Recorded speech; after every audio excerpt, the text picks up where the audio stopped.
Hi అభి. Hello అందరికి. ఇవాళ అభి కోసం నేను ఒక పోయిటరీ రాశాను.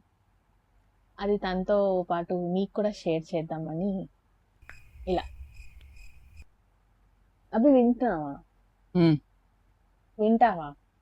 ఉమ్. ఈ పోయిటరీ మీకు కూడా నచ్చితే మీ పార్ట్నర్స్తో షేర్ చేసుకోండి. Okay, start.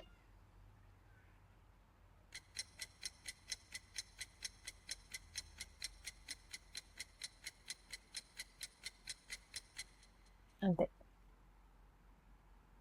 ఆ? అంతే ఏంటి పాడాను కదా, ఏం చెప్పావు నువ్వు? వినిపించలేదా? నువ్వు అసలు నేను చెప్తేగా వినిపించేది.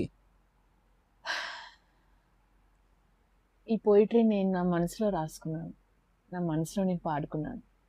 నీ మనసులో నేను ఉండి ఉంటే ఈ పోయిటరీ నీకు వినిపించి ఉండాలి. వినిపించలేదు అంటున్నావంటే